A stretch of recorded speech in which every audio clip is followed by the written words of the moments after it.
Quand un musulman ose demander à Jésus la guérison, ça donne ça. Alors, moi, j'étais musulmane il y a encore 2 mois et demi. Waouh.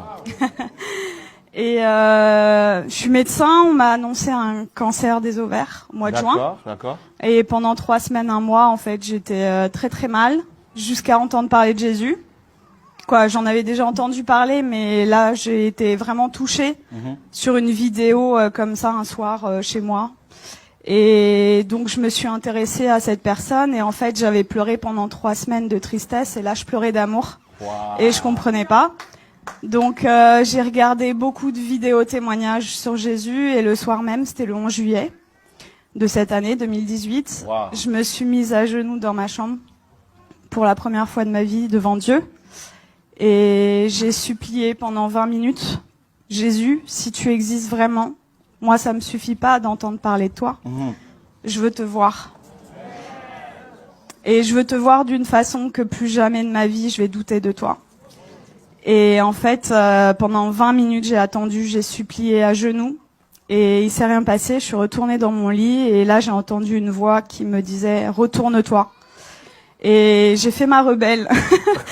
J'ai dit « Mais il y a rien, il y a un mur blanc derrière moi ». Et j'ai entendu une deuxième fois « Retourne-toi » de façon très forte. Et là, je me suis retournée. Et en fait, au-dessus de mon lit, j'ai fait plusieurs pas de recul parce qu'il y avait la tête de Jésus, en fait. Waouh. Et énorme. Et en fait, dans ses yeux, ses yeux sont pas comme les nôtres en fait. Il y a pas un cercle quoi. Il y a tous les univers dans ses yeux. Et en fait, il m'a regardé, il m'a transpercé le cœur. Et en fait, là, j'ai une urgence intérieure qui, pour une musulmane, est incompréhensible. C'est-à-dire que c'est pas venu de mon mental. Je devais me faire baptiser le plus vite possible. Donc le lendemain, j'ai cherché partout où me faire baptiser. J'ai regardé des églises sur Internet. J'étais devant des églises, j'étais là postée. C'était le 12 juillet et ça parlait pas à mon cœur. Je disais non, non, non. Les catholiques, les protestants, non, non, non. Et à la fin de la journée, j'ai dit à Jésus, tu m'as donné cette envie-là, donc guide-moi. Et donc il m'a guidée en fait vers des personnes qui font des baptêmes dans des lacs, des piscines, des trucs. Et donc j'ai été baptisée le 13 juillet 2018. Et là, j'ai vraiment vu, parce que en fait, je suis médecin psychiatre, addictologue, et je croyais pas trop aux esprits, tout ça. Et là, j'ai vu des esprits sortir de moi, etc. Wow. Donc j'ai dit,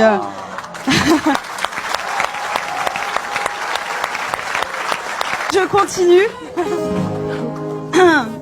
Donc là, j'ai vu des esprits sortir de moi, et je rentre chez moi. C'était le 13 juillet.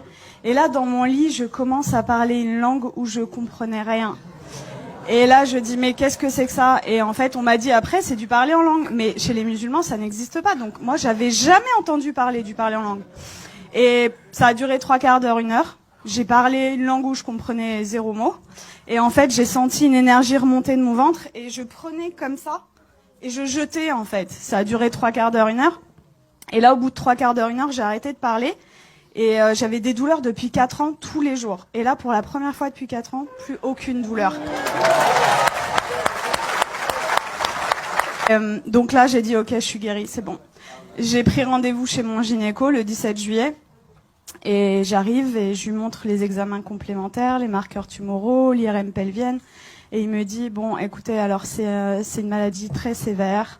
On va opérer, on va faire un traitement, etc. Et là, je le regarde avec le sourire et je lui dis, vous savez pas ce que je vais vous dire? Je suis guérie. Et là,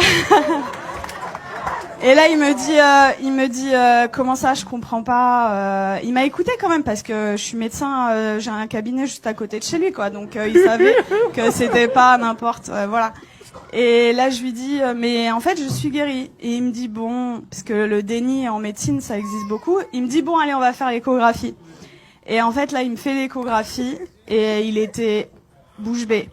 Donc, en fait, il passe sur l'ovaire gauche. Là, il me dit au ralenti, ovaire gauche normal. Et après, il passe sur l'ovaire droit et il me dit, ah, il y a 2 images. Je dis, ouais. Et il me dit, ah, mais attendez, c'est des follicules de maturation. Donc, en fait, les follicules de maturation, c'est ce qui donne les ovules. Et moi, je n'en avais plus. Donc, en fait, là, mes ovaires étaient morts et ils sont revenus à la vie. Oh. Et là, il retire la sonde et il me dit, vous vous rhabillez, vous allez m'expliquer ce qui s'est passé. Et du coup, je lui raconte en gros que j'ai rencontré Jésus 6 jours avant, qu'il m'a guéri et tout. Et il me dit, bon, écoutez-moi bien. Moi, je crois en Dieu, donc je pense que c'est possible. Je suis juive, donc je pense que c'est possible. Mais vous êtes médecin, attention, gardez ça pour vous. Et là, je lui ai dit, j'ai rigolé. Je lui ai dit, c'est impossible. Je lui ai dit, je veux que le monde entier sache que Jésus est vivant. Et il m'a dit, bon, ok, et il m'a fait mon compte rendu d'échographie, qui était normal, c'était un plaisir pur, et il me le rend, et là il me dit, est-ce que je peux vous faire la bise, au lieu de me serrer la main? Je dis, bien sûr. Et il me prend le visage et il me dit que Dieu vous garde. Et en fait, ce que je raconte partout autour de moi, c'est, tout à l'heure le frère disait que vous aviez vécu au Cameroun l'acte des apôtres. En fait, c'est ce que je vis tous les jours, quoi. Et c'est-à-dire que je travaillais que en cabinet, le Seigneur m'a amené à travailler à l'hôpital, aux urgences, et en fait je vois des cas psychiatriques sévères, et ma première garde après mon baptême, les infirmiers, le geste qu'ils ont fait le plus dans la nuit, c'était ça. Ils y croyaient pas, en fait. Il y avait que des miracles toute la nuit. Ils ont pas compris. En fait, partout où je vais, en fait, partout où le Seigneur donc est avec moi, il se passe des miracles, et c'est ce que je dis, en fait. Moi, ça fait que 2 mois et demi que je suis chrétienne, et je vois les frères et sœurs, ils osent pas parler de Jésus, ils ont limite honte de lui. Je dis, mais oh! Moi, je vais au salon de coiffure, il y a des coiffeuses qui sont guéries. Je vais à la boulangerie, J'aime beaucoup cette expression. En fait, je dis que le Seigneur, c'est l'antidote à tout. Et le monde entier a le poison. C'est-à-dire qu'ils connaissent pas Jésus. Moi, j'ai 33 ans, j'ai attendu 33 ans pour qu'on me parle de Jésus. Mais attendez, mais moi, j'aurais voulu que quelqu'un vienne me parler de Jésus. Vienne me dire, mais attends, la solution à tous tes problèmes, ton malheur et tout, c'est Jésus la solution. Mais personne autour de moi. J'avais aucun chrétien autour de moi. Donc, dans ma famille, ils sont tous musulmans et quelques personnes athées. Et en fait, ils comprennent pas du tout ce qui se passe. Mais juste, je voulais vous dire que je vis des miracles tous les jours. Tous les jours, c'est des prodiges de Dieu. Je vais vous raconter juste, il y a quelques jours, ce qui s'est passé, parce que je dois choisir et je peux pas tout vous raconter. Donc, il y a ma famille qui était en Algérie pendant tout l'été. Ils sont rentrés et il y a mon oncle, en fait, il a de l'arthrose sévère au genou. Et je suis arrivée, j'ai raconté ce qui s'était passé cet été, et ils m'ont dit, ouais, c'est bon, t'arrêtes de nous parler de Jésus. Déjà, ils ont été tolérants, ils ont accepté d'écouter. Et là, je vois, en fait, mon oncle, il boite, il a de l'arthrose. Et là, je lui dis, tonton, est-ce que je peux prier pour toi? Il me dit non. Et ma tante, elle lui dit, bah, pourquoi, qu'est-ce que t'as à perdre? On va voir si ce qu'elle dit est vrai. Je dis, ok. Et là, le Seigneur m'a donné le verset, vous savez, où il ressuscite une femme et il fait sortir tout le monde, en fait. Donc, en fait, j'ai pris mon oncle, je l'ai sorti du salon, et j'ai prié pour lui, et en fait, je lui dis, t'as mal à combien? Il me dit, à 7 sur 10. Il boitait. Et donc, je prie le Seigneur, et le Seigneur le guérit. Il me dit, mais j'ai plus mal du tout. Et là, il commence à courir dans toute la maison.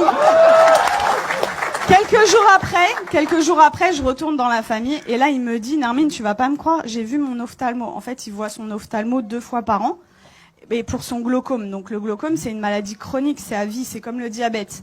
Et il me dit, l'ophtalmo, il a pas compris, j'ai plus de glaucome. Il lui a dit, je peux pas t'arrêter les 2 traitements parce que voilà, mais j'en arrête 1 sur 2. La prochaine fois, s'il y a plus rien, on arrête le 2e, quoi. Et donc ça, c'était mon oncle, et mon père qui a 80 ans, musulman depuis 80 ans. Waouh. J'ai été le voir, ça faisait très longtemps que j'étais pas allée le voir, au moins 6 mois, 1 an. J'ai été le voir jeudi dernier. Et en fait, je lui ai raconté ce qui m'est arrivé.